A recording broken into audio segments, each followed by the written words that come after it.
नमस्ते, म विकेश शर्मा। म चाहिँ आज के कुरा गर्न जाँदैछु भन्दाखेरि सङ्गत गुनाको फल भनिन्छ नि मान्छेहरूले, सङ्गत गुनाको फल। तर मलाई चाहिँ लाग्छ कि होइन, यो सङ्गत गुनाको फल भन्ने चाहिँ त्यस्तो हुँदैन जस्तो लाग्छ कि आफूले यसो होइन हेर्दाखेरि। होला मेरो पनि साथीहरू थुप्रै थियो, अब खाने पनि थियो, पिउने पनि थियो, सबै थियो। तर खोइ म अब त्यस्तो चाहिँ भएको छैन खासै। हरेक मान्छेको मुखमा देख्छु अब सङ्गत गुनाको फल।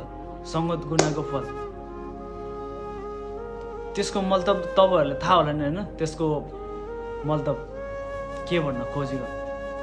त्यो भन्न खोजेको चाहिँ के भन्दाखेरि अब तपाईँको साथी अब कुनै अब अलिकति खाने टाइपको छ भने अब त्यही अनुसारमा लाग्यो भने त्यस्तै हुन्छ भन्न खोजेको हो।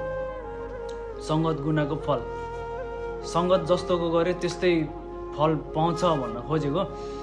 तर त्यो होइन कि, त्यो आफ्नो जो मान्छेले सङ्गत गरिरहेको छ त्यो मान्छेको सोचाइ हो त्यो। अब ऊ मान्छेलाई खानै मन छैन भने त्यसले खाँदैन। अब ऊ खान्छ भने ऊ केही हुँदैन। अब राम्रो, अब भनौँ न हामीले राम्रो मान्छेको सङ्गत गरे पनि हामी ऊ जस्तो राम्रै त बन्न सक्छ। जस्तै भनौँ न स्कुल, मानव एक्जाम्पलको लागि स्कुलमा हामी सबैजना पढिरहेको छ, तपाईँको साथी एकदम ट्यालेन्ट छ। अब तपाईँले उसको सङ्गत गरिरहेछ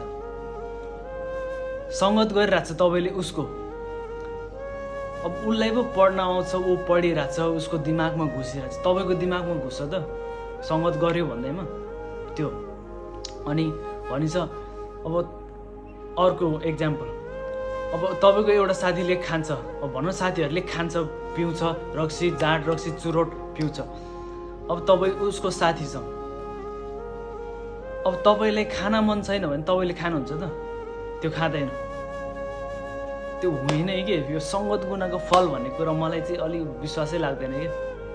किनकि अब मैले पनि भोगेको भएर होला, मेरो पनि साथीहरू कति थुप्रै छ, खानेहरू पनि छ, नखाने पनि छ। खोइ मैले खाएको छैन।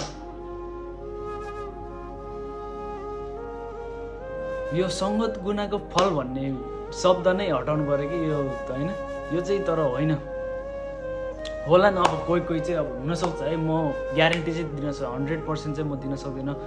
कोही चाहिँ हुनसक्छ, सबै मान्छे एउटै हुन्छ भन्ने पनि छैन। तर सबै मान्छे एउटै हुन्छ भन्ने छैन। तर यो सङ्गत गुनाको फल भन्ने चाहिँ मेरो हिसाबमा चाहिँ यो त्यस्तो हुँदैन कि। सङ्गत गुनाको फल भनेको त्यो हुन सक्दैन। खोइ त अब मेरो साथीहरू खाने